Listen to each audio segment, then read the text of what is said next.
Alain Kéral, bonjour. Oui, bonjour. Vous êtes viticulteur à Saint-Cernin-de-Labarde et Oui, également vice-président de la coordination rurale. À l'époque, oui. vous avez gagné les élections à la Chambre d'agriculture en début 2025. Oui, les agriculteurs nous ont fait confiance et nous ont demandé de prendre la chambre, la gestion. On enregistre donc là en juillet 2025 suite à... En fait, c'est la mairie de Périgueux qui est en train d'organiser le salon du livre gourmand et qui a refusé la présence d'un stand de la marque Marché des producteurs de pays, qui est sous l'égide de la Chambre d'agriculture, car la Oui, Chambre d'agriculture est passée à l'étiquette coordination rurale en majorité aux élections, sur mais un des collèges d'ailleurs, le collège numéro 1, aux élections en 2025. donc la marque Bienvenue à la ferme, c'est une marque des chambres d'agriculture, c'est national. C'est géré par la Chambre d'agriculture, c'est une marque nationale. Donc, en tant que telle, bon, elle mène ses actions pour accompagner la vente directe du monde agricole vers tous les besoins nécessaires de nos consommateurs. Et cette marque Marché des producteurs de pays a-t-elle eu des nouveaux producteurs localement ou c'est toujours les mêmes que sous... Bah, l'équipe de producteurs, d'agriculteurs. Alors d'abord, l'agriculteur est libre ou pas d'y accéder. Ça, c'est des choses quand même importantes. Deux, les agriculteurs qui étaient avant ou qui sont demain et qui continuent, ce sont des gens qui ont fait des choix d'utiliser cette marque pour avoir une visibilité, mettre leurs produits en vente et rencontrer des consommateurs et puis développer leur commerce. C'est voilà, ils sont accompagnés par la chambre pour l'organisation, pour un peu de publicité, être encadrés, c'est tout. Puis en même temps, il y a tout un travail derrière de conformité des productions. Et donc depuis que l'investiture a été faite en début 2025, est-ce Mais que... ça change rien, ça change strictement rien à Bienvenue à la ferme, ça absolument pas. Ça n'a absolument aucune importance sur la marque Bienvenue à la ferme. Donc en fait, ce qui est reproché dans l'histoire, donc c'est l'affinité avec le Rassemblement national et l'extrême droite en général. Enfin, c'est ce qui Il a n'y a été pas dit. d'affinité, il ne peut pas y avoir d'affinité de parti politique au sein d'une chambre consulaire, puisque c'est une chambre qui est constituée essentiellement de syndicats, de représentants de syndicats, de représentants de structures. Donc cette chambre est gérée par ce milieu agricole et qui représente à peu près, on va dire, son ensemble général qui va du financement à l'accompagnement à la production. Donc ça n'a strictement rien à voir avec tout ce que vous connaissez, qu'on appelle parti politique, parti ci, parti là, droite, gauche. Ça n'a rien à voir, c'est deux sujets strictement obsolètes.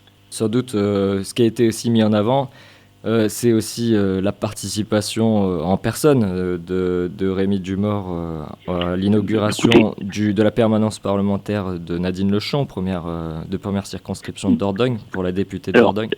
je m'excuse, mais les Périgourdais ont choisi de mettre... C'est pas nous, hein. On n'a rien à voir, la CR n'a rien à voir et tout ça, et strictement rien à voir. Les Périgourdais ont fait des choix électifs qui ont donné des résultats. Nous n'en sommes ni acteurs, ni responsables, et on n'a aucun moyen de dire de quoi que ce soit. On est simplement obligé de constater que les Périgourdais, ayant choisi des députés qui sont ce qu'ils sont, voilà, mais la agriculture a besoin aussi pour sa politique de production, pour les sujets qui remontent au niveau national, elle n'a que ces gens-là à qui parler parce qu'ils en sont les représentants démocratiques, légaux, officiels. Et c'est pas nous qui avons choisi. Si demain ces gens-là changent et que vous avez des représentants qui seraient, je sais pas moi, Parti socialiste ou tout ce que vous voulez, faire une autre étiquette, eh bien on travaillerait avec l'autre étiquette. Ça n'a rien à voir. Donc c'est pour ces raisons aussi que vous avez invité... Mais on les a tous invités. Oui. Et quand le Lot-et-Garonne, qui est le premier département à avoir gagné la Chambre à la CR aux élections précédentes, a invité Bardella. Donc c'était parce que d'autres avaient été le invités aussi. Lot-et-Garonne, c'est le département 47. Nous, c'est la Dordogne, département 24. Stop. Oui. Donc on ne peut pas faire d'amalgame entre la on ne coordination commande rurale. pas chez les autres. On va déjà essayer de gérer les affaires chez nous et d'essayer de faire ce qu'on peut localement, nous, ce que nous sommes. Alors voilà, on va essayer de gérer la chambre, on va essayer de répondre aux attentes des agriculteurs, on va essayer de travailler pour qu'on améliore le revenu des agriculteurs, mais nous ne pouvons pas gérer chez les autres. C'est déjà, voilà, commençons par faire les choses, c'est déjà pas mal. Et donc pourquoi, comme vous le dites, majoritairement les agriculteurs ont choisi la coordination rurale plutôt qu'un autre syndicat? Je vais vous dire, nous, on défend le revenu des agriculteurs. Et il me semble que si vous regardez et si vous reprenez tous les papiers, si vous reprenez toutes les émissions, tous les enregistrements qu'on a fait depuis un an et demi, les agriculteurs l'ont crié tous qu'il manquait de revenus et qu'ils avaient d'énormes difficultés à faire face à toutes leurs factures et tous leurs besoins. Et c'est ce pourquoi on se bat, c'est pour défendre ça, c'est pour qu'ils puissent avoir du revenu, qu'ils puissent arriver à vivre de leur métier, que leur métier ait un peu d'avenir aussi, de ne pas détruire le métier 100%. Donc ça a résonné au fond de leurs oreilles et ça leur a permis de faire, si vous voulez, un positionnement et de choisir plutôt nous parce qu'on défendait plutôt le revenu que d'autres défendaient d'autres activités, d'autres choix. C'est en comparaison avec le syndicat qui était majoritaire avant, qui s'appelle la FNSEA, et les FDSEA locales pour les échelles départementales, qui avaient quasiment 100% de la France. Et donc au niveau syndical, les gens se sont rendus compte que ça n'avait pas bougé plus que ça finalement.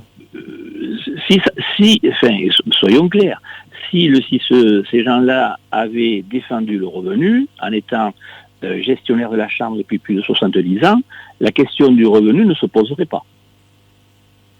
Et est-ce que, après, donc, il faudrait essayer de voir pourquoi ça n'a pas fonctionné, comment sont construits en fait les politiques agricoles, les syndicats, donc CR, FNSEA, Confédération paysanne aussi, sont en débat avec des syndicats plus gros à l'échelle européenne pour les politiques agricoles.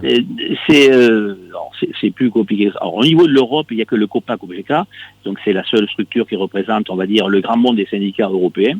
COPA-COGECA, donc c'est une grosse structure COPA-COGECA. Qui est essentiellement en fait sous l'égide de la FNSEA.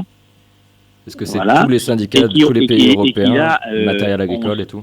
Ouais. Et là, on est dans l'autre sphère de la politique agricole. On est très loin de ce qui se passe dans la Dordogne. Voilà, il faut quand même reconnaître les choses.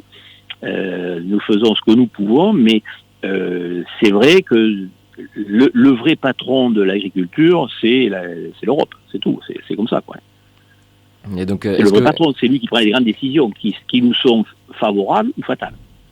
C'est aussi une des raisons pour lesquelles on peut expliquer le fait que vous ayez gagné aux élections. Nous, on essaie dans toutes nos idées, dans toute notre approche que nous avons, on essaie d'abord de penser à ceux qui font le métier, de penser donc à l'agriculteur ou l'agricultrice qui fait son métier, penser qu'elle doit pouvoir en vivre pour nourrir sa famille, simplement. On ne demande pas des fortunes. Souvent, les progrès à faire au niveau des prix des produits qui leur sont payés sont minimes par rapport à ce qu'un consommateur peut payer. Nous avons un exemple assez simple et qu'on vous prouve à grandeur nature, c'est donc le fameux BIB qu'on a fait solidaire, qui permet d'avoir un prix rémunérateur pour les vignerons sans changer le prix que paie le consommateur. Voilà, donc on sait que c'est possible. Et la preuve, on vient de le faire. Et c'est fait à l'échelle nationale en plus. Donc, après, ce sont des combats d'idées. Il faut, voilà, nous, on n'a pas pour vocation à défendre les revenus de toutes les structures, les businessmen qui travaillent sur les agroalimentaires, qui travaillent sur les agriculteurs, sur leur dos. C'est pas notre job, puisqu'ils sont là pour nous tondre. Donc, c'est pas notre boulot. Les coopératives agricoles, grande surface, les distributeurs. Les coopératives agricoles, ce sont des organismes qui sont, pour certains encore à une certaine taille à l'échelle humaine, ou encore, on va dire, l'agriculteur existe et peut essayer de dire ce qu'il a à dire, mais après, plus vous montez dans les sphères, dans le système commercial, du business, de l'agroalimentaire, la question du revenu de l'agriculteur a disparu depuis bien longtemps, depuis très longtemps. Demain, le premier perdant de tout ce bazar, ça s'appellera le consommateur. Vous mangerez mal et très cher. Oui, et ça sera importé, et vous n'aurez plus rien à dire. L'importation, donc c'est aussi les traités de libre-échange, par exemple le Mercosur. Les traités, ils s'en signent régulièrement, les traités, mais le Mercosur, c'était le coup de grâce parce que on se retrouve en difficulté avec des produits très concurrentiels et des productions qui correspondent beaucoup donc à fait au Périgord, et la partie animale, voilà, tout ça et tout, avec des prix, des produits qui avaient des prix qui sont vraiment très loin de ce que nous sommes capables de faire. En fait, on nous demande, en fait, si vous voulez, de faire une course avec une 2 chevaux quand les autres roulent en Ferrari, quoi. C'est possible. Et oui, c'est la stratégie qui est choisie depuis quelques années, agricole qui est mise en place. Et en fait, cette politique agricole commune... Agricole commune, c'est 1961 pour la partie, en fait, parce que si vous voulez, la première partie de la politique agricole, c'est donc la politique sur le charbon et le fer, qui ont été les 2 premiers moteurs de la construction donc de cette partie européenne. Et après, on a mis un deuxième fléau, on a mis la partie des productions agricoles et essentiellement d'abord les céréales. On a commencé par ça, qui était un élément, un moteur important. Il y avait des difficultés énormes d'approvisionnement. On était déjà en très très forte concurrence et bis avec la partie américaine, donc c'était déjà un peu le bazar. Et c'est pour ça que la politique s'est construite. Elle s'est construite toujours pareil pour des questions de prix, des questions d'approvisionnement et des questions de quantité. Et au fil du temps, les agriculteurs français ont relevé les manches, ils ont réussi à produire, ils ont réussi à améliorer leur production, ils ont réussi à faire quelque chose de sympa, mais au fil du temps, on a mis des contraintes et chaque fois qu'on écrit une contrainte, qu'on écrit une demande, une nécessité environnementale, au niveau de l'exploitant, au niveau des agriculteurs, ça s'appelle une facture à payer. Donc, vous pouvez toujours demander à un agriculteur de faire un effort, mais il n'y a pas de problème, vous en avez le droit. Mais il faut payer le montant de la facture.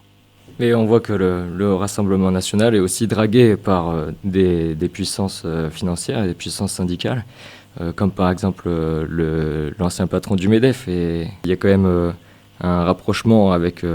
donc c'est le mouvement éthique. Mais vous savez, que ce soit les uns ou les autres... Soutenir des candidats et les mettre sur le site. Vous ne perdez pas dans les rapprochements des uns ou des autres. Ils sont tous après le pognon. Ils galopent tous à travers la caisse. Les premiers et les derniers, de tous les bords. Vous les soutenez quand même en les mettant à l'affiche de votre site internet sur la rubrique Dordogne. Ils sont tous à courir. Nous, on n'a pas le choix, on constate.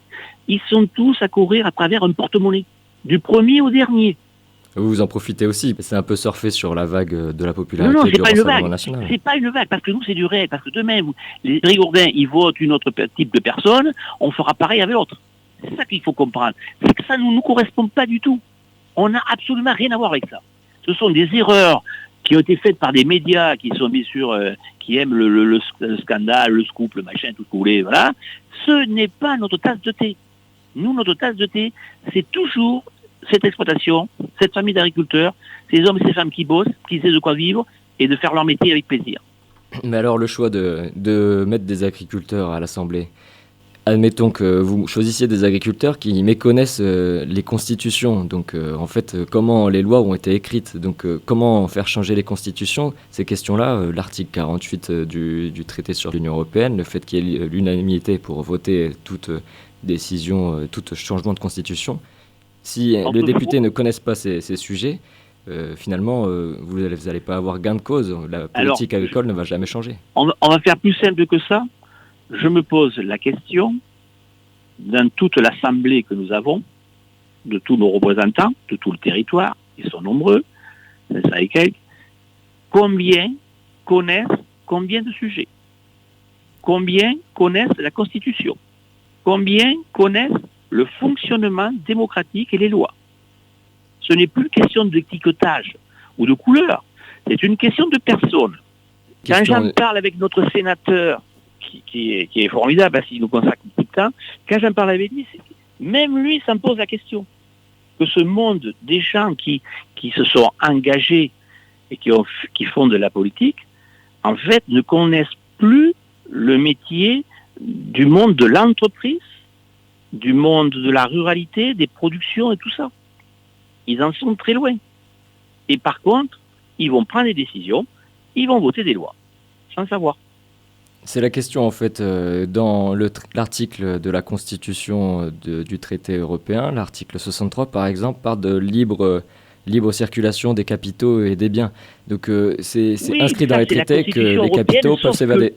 Non, sauf que cet article-là est segmenté à des domaines, de production, de produits. Pour l'article ce n'est pas 100% sur l'agriculture, la Constitution européenne demande plus de production de façon et encore, croissante. Pas pour toutes les productions, pour certaines productions. Alors, un premier lieu, c'est d'abord la partie des céréales, qui depuis le départ est la partie la plus concurrentielle, et ce pourquoi, je vous le rappelle, ce que nous appelons les subventions qui n'en sont pas, ce sont des aides compensatrices ou à la baisse du revenu imposé aux producteurs céréaliers. Après, cette masse financière, de politique elle a fait des envieux, elle a fait des décisions, elle a créé, il faut ouvrir à tout, il faut ouvrir aux autres productions, patati patata. Et puis de là, le fil en aiguille, on a détricoté le système, on l'a rendu très complexe, de plus en plus illisible et de plus en plus incompréhensible par tout le monde, autant que pour les producteurs, que pour les industriels, que pour les consommateurs. Et au jour d'aujourd'hui, on est un peu à l'essoufflement si vous voulez, d'un système qui a été monté il y a maintenant 50 ans, quoi, c'est tout.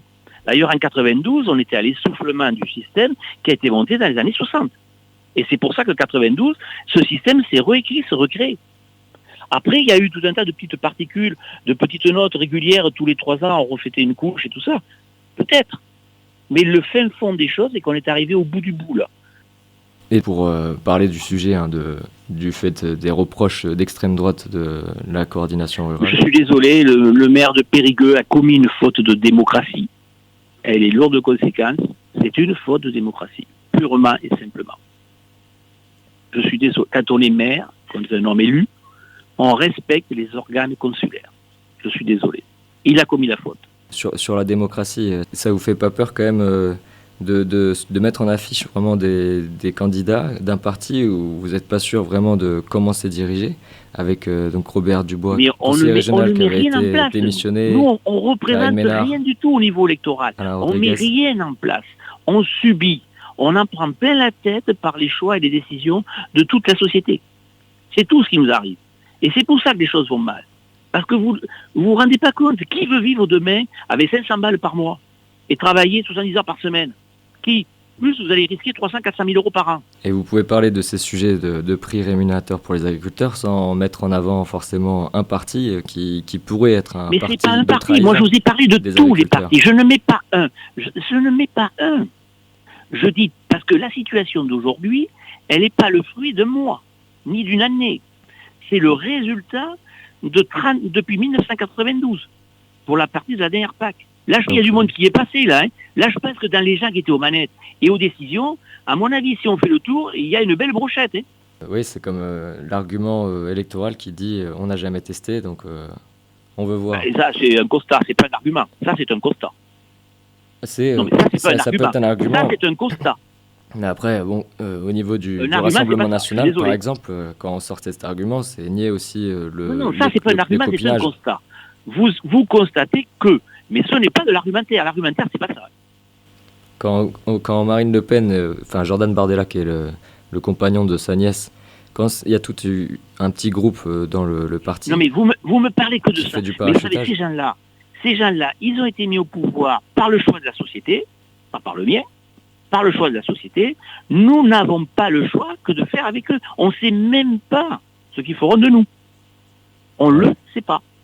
En fait, les médias sont financés par des milliardaires, donc des gens qui ont de l'argent et des grands possédants qui n'ont pas intérêt en fait qu'il y ait de la redistribution sociale. Donc on est un peu manipulé en regardant ces médias. Et oui, donc le monde agricole suit bien tout ce qui se passe, mais par contre, on lui demande beaucoup et donc il n'a pas trop le temps de penser la politique, d'écouter tout ce qui se passe en politique. Il y a une année charnière qui est l'année 2017, c'était un an après le Brexit. Et pendant cette année, il y a eu une métamorphose politique de tous les partis. En fait, le sujet, c'était vraiment le Brexit était à l'ordre du jour. Donc il y a eu par exemple du côté du Front National, tous les partis qui sont eurosceptiques. Il y a eu du côté du Rassemblement National, après les élections, Philippot qui a créé son propre parti. Et donc purger un peu les questions de revendication de la Constitution européenne, qui n'a pas été votée en 2005. Et du côté de Mélenchon, du côté de la France Insoumise, c'est pareil. Il y a eu Georges Kuzmanovic qui est parti, donc tout le côté souverainisme de gauche, qui a été parti parce que médiatiquement, en fait, ça ne pouvait pas être discuté. Emmanuel Macron a eu, je ne sais pas combien beaucoup de médiatisation en 2017. Et donc, ces agriculteurs, la politique aujourd'hui, est-ce que pour eux, c'est toujours la même chose qu'avant ces années-là? Est-ce que pour eux, c'est voter Marine Le Pen, c'est toujours être anti-constitution européenne, donc anti-productivisme et puis normes à l'européenne Alors, sans démocratie? dans ce que vous dites, il y a mille choses. Enfin, tout est mélangé. Les changements qu'il y a eu, les changements de toutes les organisations politiques n'ont rien à voir avec le monde agricole. Je dirais plutôt que c'est un ensemble de choses de la société en général. Ouais. Nous sommes un petit nombre, on ne représente pas suffisant, voilà, avec 1%. Donc on n'est pas du tout dans ce sujet-là, et cela, on le subit, on en paie la note, mais on n'a aucun pouvoir de quoi que ce soit. Les hommes font ce qu'ils veulent, ils changent et tout. Et d'ailleurs, de toutes ces personnes que vous parlez de gens qui ne connaissent plus l'agriculture. Vous parlez de gens qui se sont éloignés de tout ce qui fait l'alimentaire. C'est regrettable. Mais la vérité, c'est que ces gens-là, ils pensent que leur solution, c'est on ralentit la production française et on va tout chercher ailleurs. Comme ça, le consommateur ne pourra plus se plaindre, il mangera ce qu'on lui mettra dans les rayons et il n'aura plus le choix. Voilà, la politique depuis Voilà, 2017. voilà un peu le résumé de ce que vous voulez dire. Celle qui est au pouvoir, vous voulez dire? Pas les autres partis. On n'aura plus la possibilité. Mais vous n'avez pas la possibilité, parce que qui c'est qui importe, qui c'est qui achète? C'est la grande surface. Ouais. Voilà. La grande surface, ils sont 4. Et les grandes surfaces, et les 4 que vous comparez, ils n'ont même pas le siège social en France. Ils n'ont même pas le siège social, leur boutique, elle n'est même pas en France. Ça, c'est donc la question de paradis fiscal et de défiscalisation. On est en train de parler de choses et de gens qui n'ont pratiquement rien à foutre de ce qui se passe en France. C'est plus leur question. Ce sont des gens qui sont passés dans le monde du business, de l'argent. Et nous, on vous parle d'un agriculteur, d'un gars qui va essayer de trouver 4 sous pour vivre, et vous faire un bon produit, et essayer de protéger au mieux l'environnement, de ce qu'il peut faire, et de ce qu'on lui laisse la possibilité de faire. On est en train de se marcher sur la tête. On devient fou. Le réveil sera difficile, on le sait. Car on n'en sait rien, mais il sera difficile. Et alors, vous pensez que donc, les députés actuels, ceux qui ont envoyé les invitations, comprennent aussi plus le monde agricole par rapport aux autres candidats? La seule chose que je peux vous dire, générale, à toutes les étiquettes de députés, à tous ces gens du monde politique qu'on a vus, en fait, c'est la méconnaissance du monde agricole et c'est de la découverte des sujets. Y compris dans le Rassemblement national? Ah, mais même y compris à M. Macron lui-même en personne, au salon. Je suis désolé de vous dire qu'on a affaire à des gens qui ne connaissent l'agriculture que par la partie financière. Donc, les grands comptes de l'industrie agroalimentaire. D'accord, et ça, ils le connaissent. Mais nous, on vous parle d'agriculteurs, de ceux qui façonnent votre territoire tous les jours, de ceux qui produisent autour de vous. Et ça, ils ne le connaissent pas. Par contre, si vous leur parlez de Dossi, si vous leur parlez de Nestlé, là, ils savent tout. Là, ils connaissent tout. Mais ça, c'est pas le monde des agriculteurs. Vous êtes dans l'industrie lourde, agroalimentaire. On n'existe pas là. On n'y est jamais. On va essayer de pousser le plus possible la consommation locale, en tout cas. Ça permettra de faire la promotion que vous nous aidiez à accompagner nos agriculteurs à produire, à faire le maximum et le mieux qu'ils puissent faire pour nos Périgourdins, pour notre département, et à le garder, l'embellir, cette beauté du département, qui est jolie, qui est complexe, qui a toutes les couleurs. Il faut absolument que vous fassiez le max. Parce qu'il faut du dialogue sur certains sujets, ça en vient vite à un clivage, chacun se retranche dans son camp. Et vous savez, je vais vous dire, quels que soient les endroits, quelles que soient les façons de faire, au jour d'aujourd'hui, les freins que nous avons, ce sont souvent des gens qui ont des idéologies, qui sont dogmatiques, qui sont bloqués à des mots, mais qui ne regardent pas le réel, qui ne veulent pas le regarder parce que le réel, parfois, il leur fait penser les choses à l'envers. Merci Monsieur Kéral, merci pour votre temps. Merci.